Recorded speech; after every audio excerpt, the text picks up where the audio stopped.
Right, okie dokie. So what we're going to do today is we're going to use the belt sander. First thing we need to understand is how to turn it on and how to turn it off. So I'm going to pay your attention to this little thing at the bottom. So the green button means to turn our power on, red means to turn off. Now, if you're working on the belt sander and you're not comfortable releasing your work to turn that button off, you can press this button, which is the emergency stop. It's deliberately at this height so that you can push it with your knee or even your hip. Choice is yours, but you don't need to whack it. Just a gentle push will do, and it will turn the machine off. Okie dokie. So let's talk through what a belt sander actually is. This dark burgundy colour thing here, this is our belt, and it is abrasive paper, or commonly known as sandpaper, and it's on a loop. When I press the green button and turn the machine on, the belt will start to go downwards in a downwards direction, and it rotates on 2 wheels. And that means that when I push my material into the belt, it will abrade away the surface. In other words, it will wear it away, just like sandpaper would. When we're at the machine at all times, we must be wearing goggles, make sure no loose clothing is out, so sleeves should be rolled up, no bracelets, no watches, ties, if worn, should be tucked in, and hair must be tied back if it's long enough, and it'll get in your eyes. So let me tell you what we're actually doing on the belt sander today. We're going to level our kangaroo feet, because in order for our kangaroo to actually hop, the feet need to be even, and you can see here that mine really aren't. So we're going to use the belt sander to even them up, and that is why we also tape them together to ensure that both of them are perfect. To do that, all I need to do, place my work onto the bed of the belt sander. My fingers must hold onto my work as tight as possible, and when we do this, we want our fingers to be tucked in like turtles. We do not want our fingers to be extended.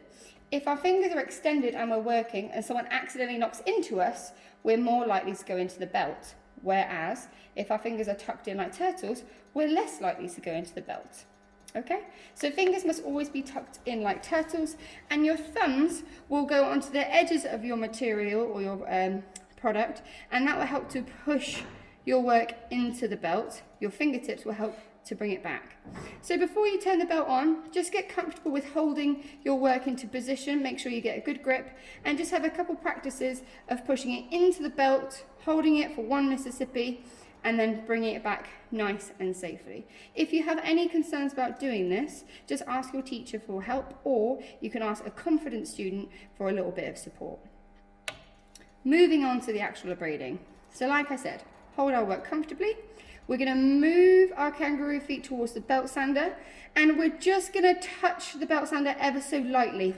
Don't push too far and too hard into the belt, because you'll abrade too much. So really light, gentle taps for 1 Mississippi, and because our feet are slightly curved, we're just going to round as we gently push into the belt sander for 1 Mississippi and then pull it back.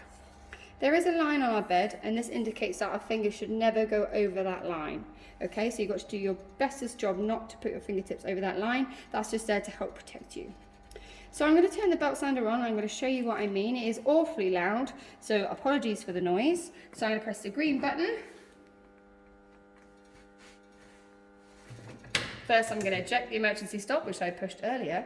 Then I'm going to press the green button.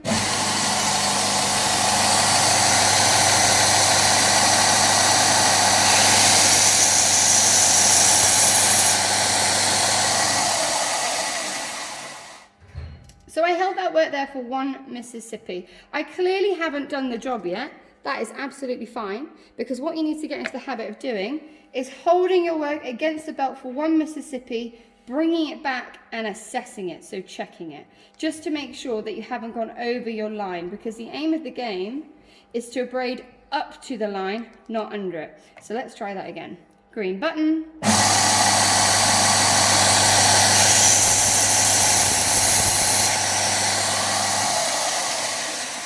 Assess it,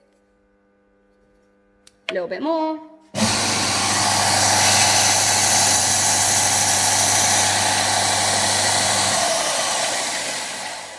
Assess it, and don't forget to check both sides just in case.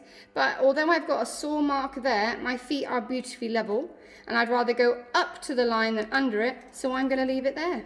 And that is it. Happy sanding.